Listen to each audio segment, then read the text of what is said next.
As floats a sunbeam through a shady place, the golden virgin in her carven car came gliding among meditation's seats.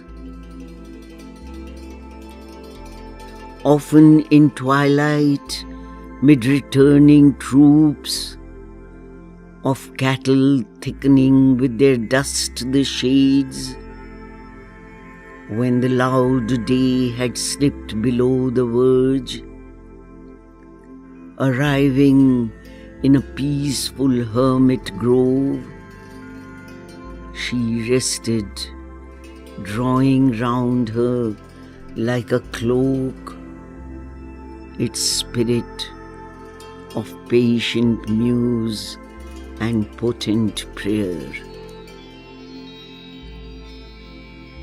Or near to a lion river's tawny mane, and trees that worshipped on a praying shore,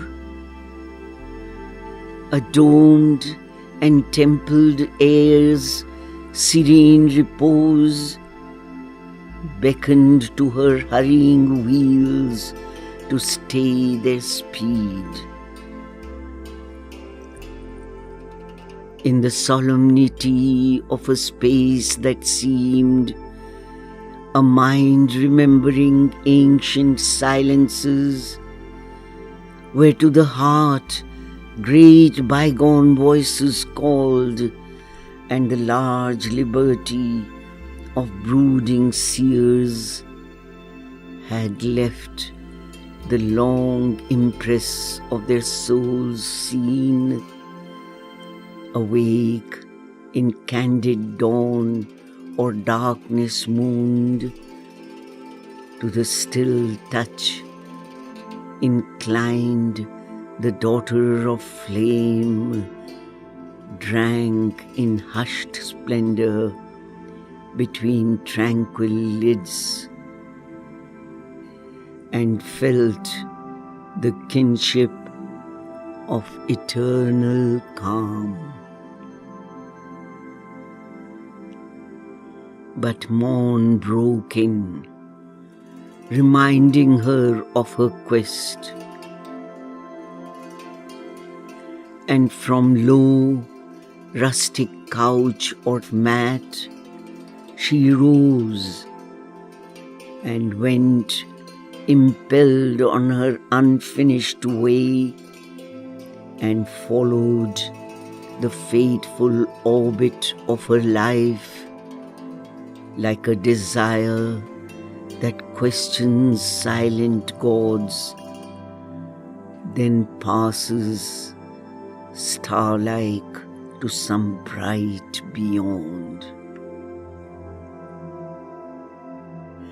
Thence to great solitary tracts she came, where man was a passer-by towards human scenes, or soul in nature's vastness strove to live, and called for help to ensoul invisible powers, overwhelmed by the immensity of his world and unaware of his own infinity.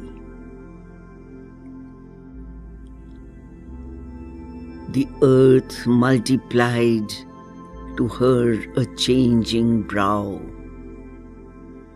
and called her with a far and nameless voice.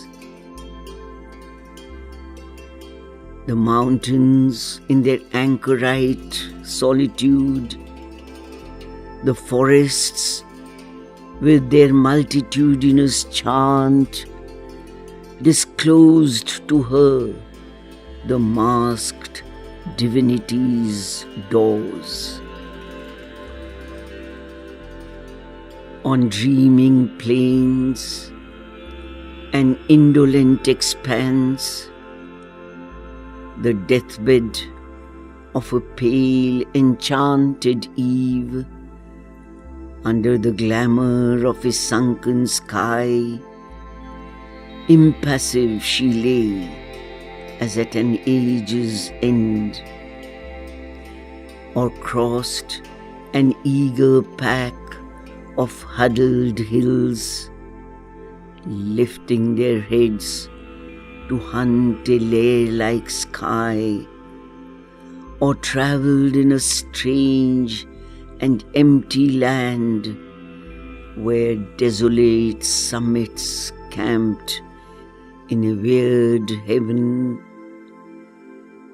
mute sentinels beneath a drifting moon, or wandered in some lone tremendous wood, ringing forever with the cricket's cry, or followed a long glistening serpent road through fields and pastures lapped in moveless light, or reached the wild beauty of a desert space where never plough was driven nor herd had grazed, and slumbered upon stripped and thirsty sands amid the savage wild beast night's appeal. Still unaccomplished was the fateful quest. Still she found not the one predestined face for which she sought amid the sons of men. A grandiose silence wrapped the regal day. The months had fed the passion of the sun, and now his burning breath assailed the soil. The tiger heats prowled through the fainting earth. All was licked up as by lolling tongue. The spring winds failed. The sky was set like bronze.